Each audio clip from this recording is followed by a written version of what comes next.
Welcome to Zephyr Yoga Inspiration.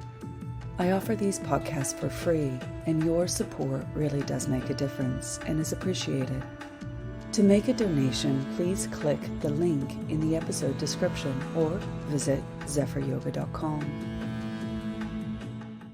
So welcome everyone to practice.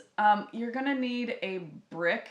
I'd recommend grabbing a brick and putting a brick beside for this practice. It'll just help with creating that foundation of support, that sthira that we want, that structural integrity, so you can energetically feel more stable and mentally feel more stable in your asana. So you can find that sukham, that ease, as we reflect on what we did a few sessions ago with asana. So you can actually use asana as a tool to improve your quality of your breath. Last week we worked with pranayama, which is breathing techniques and exercises to improve the quality of our prana, as prana uses your breath as a vehicle. So through asana and pranayama, we are heading towards the next limb of the eighth limb path, the eightfold path. According to Patanjali in the Yoga Sutras, we're on the fifth limb now, which is Pratyahara, literally meaning withdrawing the senses. Pratyahara is to gain control over the senses, to bring about a calmness, a stillness, a certain quietude in a way in which you can awaken to experience the state of yoga. We're practicing yoga to experience the state of yoga. So that fifth limb, Pratyahara, is said to be the kind of preliminary step before the more advanced practices in the limbs. Dharana, which is concentration, and dhyana, which is meditation. So it's interesting because we think advanced practices are to do with asana, like backdrops and handstands and doing kind of contortionist poses. But advanced practices, according to the Yoga Sutras, are concentration of the mind and meditation of the mind, in which you can open to samadhi and experience that liberation or enlightenment, that freedom. So Prati literally means against or to withdraw. And ahara means food, or referring to anything that we take in from the outside and feed our indriyas. Indriyas are our senses, our five sense organs, like the sense of sight, your ears to listen, your taste buds to taste, your nose to smell things, your skin to feel things. So these are our five sense organs that interpret our outside world. And we feed it information so we can then digest it and call up certain previous experiences and impressions to be able to then create an action to interface with the outer world. So the whole idea of Pratyahara is to gain mastery over our senses and to be able to discern from the external influences and internal influences what is motivating our thoughts, our emotions, our energy, and our physical action.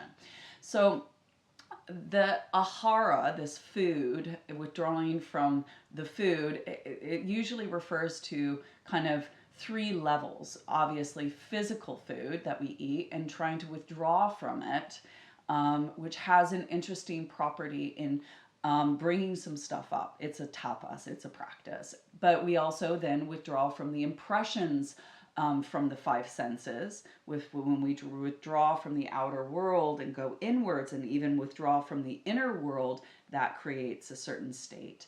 And then the last is kind of really withdrawing from the association with people, places, and things. So you go and remove yourself, like you go into a cave and practice. So you literally isolate yourself. But, we are home dwellers. We live in a place in which we need to actually function in our communities, in our families, in our lives. And so this Pratyahara, we are going to just practice in our practice so we can best fulfill our duties and responsibilities today.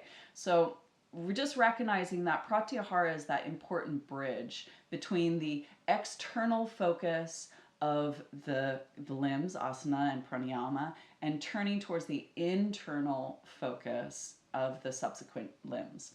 So this just allows the practitioner to connect to their inner world by creating optimal conditions so you can become self-realized and self-actualized and refine, who and what you experience yourself as. So that consciousness embodied as you. And, I have to say is that Pratyahara, the more that I practice this, it gives me the opportunity and helps me realize kind of what's on the screen of my mind.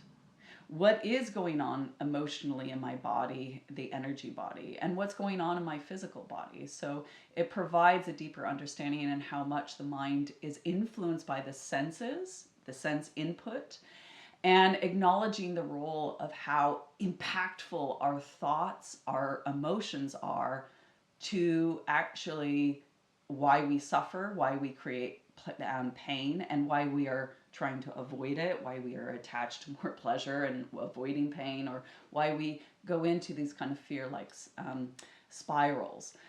So the sense organs are really in charge of being aware of your external environment. This is really concerned with kind of your spatial orientation, how you balance, how you move, how you, create a posture in which you can experience consciousness embodied.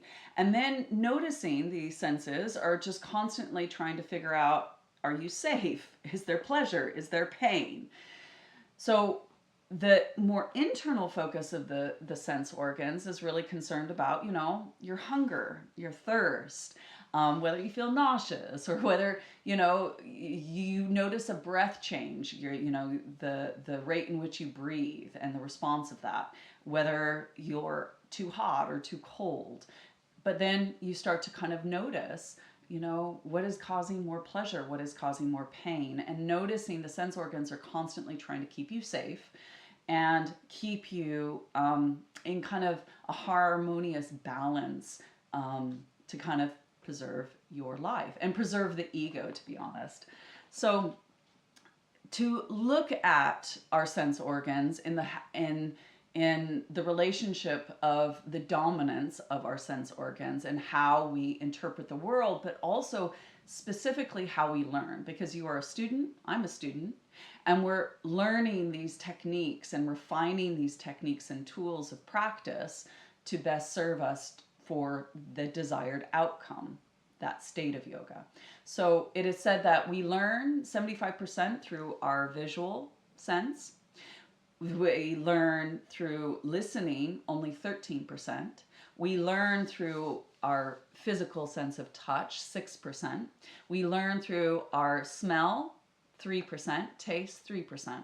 So our sense organs are really dominated by our visual kind of cortex. It's that kind of sense of being conscious with our sense of sight. So in this practice, we're going to open our eyes and we're going to close our eyes, trying to actually draw our sense organs farther away from our external experience and turn the sense sight internal. But when we close our eyes, the other senses kind of get to dominate some of that percentage and learn as you taste, you smell, you hear, you feel, and the sense of sight becomes more balanced with the other organs.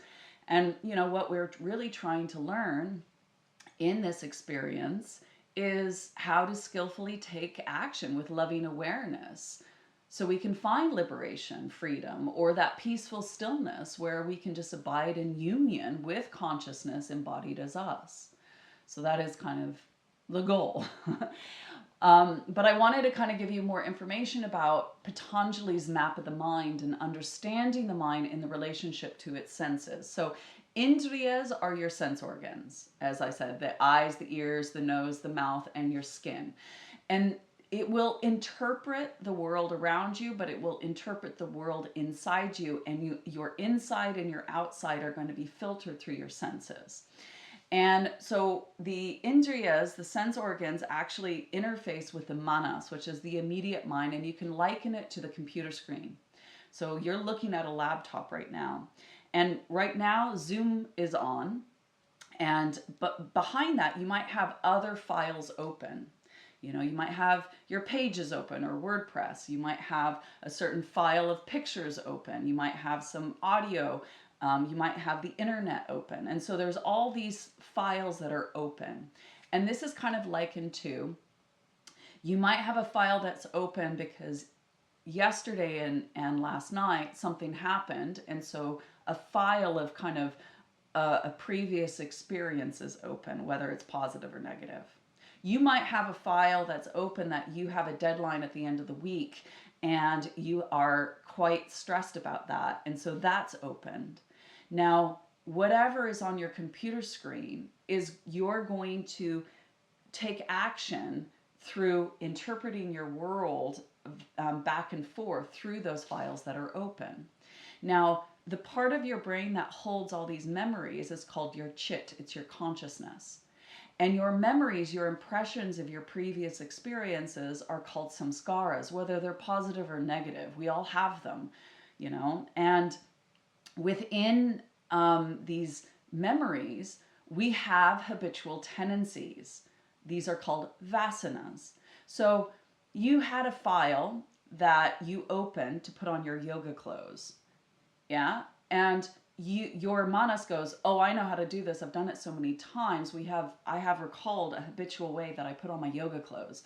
You didn't even have to think about which leg you put on your yoga trousers first. And then you didn't have to think about how you put your arm through your top. And so that's already there. That's the vasana, the habitual tendency of actually how you dress yourself. And so that opens up and your sense organ goes, there's my yoga trousers, and you don't even have to be conscious. And in this consciousness, there holds vrittis, which are these roaming tendencies of your mind. As you are trying to focus on me and concentrate on me, in this part of the mind, you'll all of a sudden through the corner of your eye notice that there's a notification on your phone. And your mind kind of goes, whoa, what was that? Oh, I'm supposed to be practicing. I'm listening to Zephyr right now. And there's a habit of kind of coming back to listening to me and trying to use your sense organs to understand what I'm saying and recalling, oh yeah, I've done this before with her, or I've done it with another yoga teacher and I'm kind of understanding it. And so that I-ness is a part of the other part of the brain called the amkara.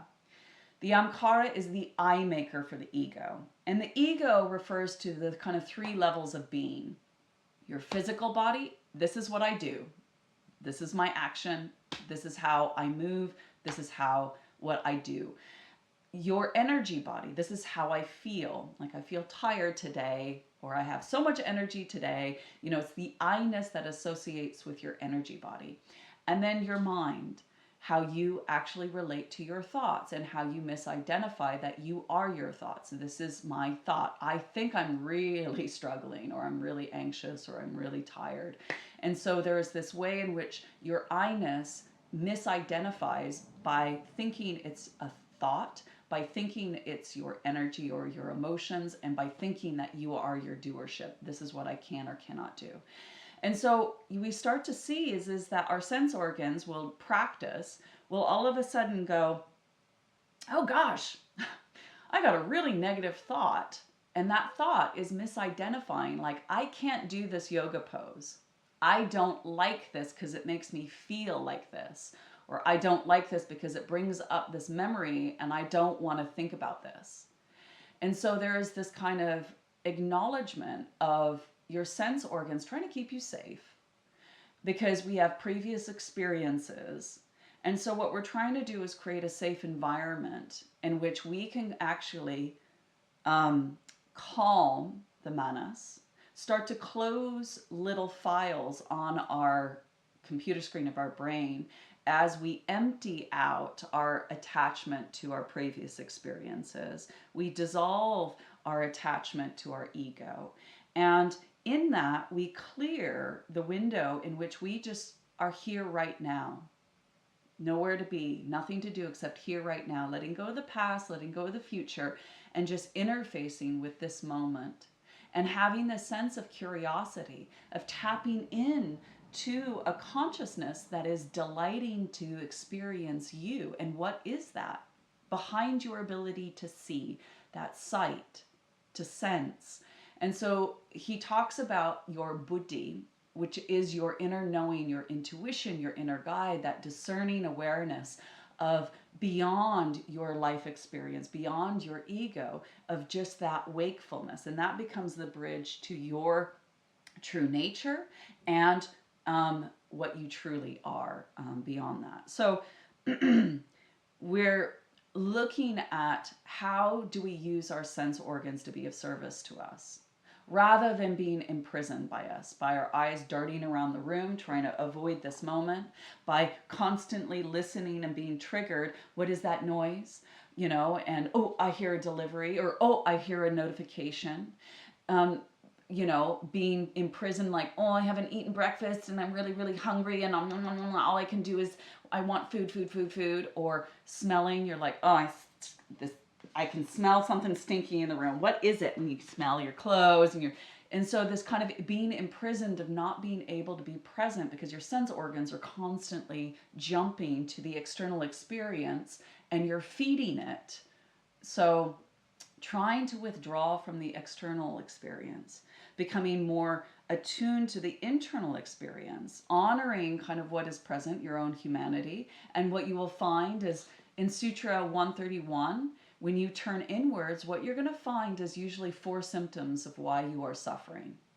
And it arises as negative thinking, emotional distress, instability in your body, and disturbances in the breath that mirror the disturbances in the mind. So as your breath kind of is coarse, the mind becomes coarse, and it mirrors the vrittis, those roaming tendencies. So what the solution is in Sutra 129 is to turn inwards. That sense of withdrawing the senses from the outer world and turning inwards. And then in Sutra 133, it says that what we're meant to be cultivating is loving awareness, is non-judgmental awareness of kind of like, wow, we're having a hard time. Look at all these files on our computer screen. Wow, I recognize and acknowledge these are my thoughts, these are my emotions, this is the memories that are present, these are the concepts in which I am kind of stuck to. Wow, interesting. And in that we create more breathing room to allow what is. So it's this kind of allowing our own humanity to be as it is. And in that allowing, we create more breathing room. We breathe in. And what we're meant to be doing is the third thing is, the second thing is befriending. So you befriend your humanity, and then you bring some more joy into it, and more compassion. So non-judgmental awareness, friendliness, joy, and compassion. 133. And how we're going to do that in this practice is create a mudra. A mudra is a seal. We're sealing in an intention, and this intention is a Buddha smile. So when you smile, few things happen. It's hardwired neurologically. When you smile, you get a dopamine hit, an oxytocin hit. When you smile, your tongue smiles, and your tongue creates a shape. When you calm the tongue, your mind responds. It's hardwired linguistically. So when you are thinking, your tongue wiggles. So when you are in a pose, what we're trying to do is trying to reduce any unnecessary mental, physical, energetic, and sense orientation movement. So there is this way in which you create this Buddha smile, the tongue smiles, influencing the mind to smile, influencing the eyes, the ears, the nose, the mouth, and the body to smile. So we'll notice that as you widen your palate, you become more open, more curious, and in this loving, kind way, you embrace. You are able to be more friendly to whatever arises. You are able to influence your energy to be more kind and compassionate. And in that, your actions will be that. And as you practice this way, what we're, trying to ultimately do is create this state in which we can peacefully abide in. Kaya nirodha, physical stillness. Prana nirodha, energetic stillness. And chitta vritti nirodha, mental stillness. And in this sweetness of stillness, as we smile, we open to our true nature. And it says that our true nature is joyous, loving, and always free. So we're trying to create the sense organs to influence the outer experience, the inner experience, and impose that Buddha nature quality in our physical body, our energetic body, and mental body. So the 4 Pratyaharas are Indriya Pratyahara, that creates the environment for the sense organs to relax into a practice. Prana Pratyahara is the way in which we essentially control our breath, that regulates our inflow and outflow, regulating our energy, our prana. Karma Pratyahara, which is the reducing of any unnecessary movement in practice, calming the physical body and our actions. And then Mano Pratyahara, which is that type of pratyahara of withdrawing from any unnecessary storytelling or commentary about a subject. So our practice, we're going to use Brahmari Pranayama as a way of cleansing the physical, energetic, and mental. But what we find with Brahmari, it kind of shocks the senses to really turn to this present moment. And then we'll influence it with that Buddha nature smile. So I welcome you to our practice. If you would like to continue to practice, find out more information about the topics discussed, or to donate to this podcast, please visit zephyryoga.com or follow the link in the episode description. I thank you.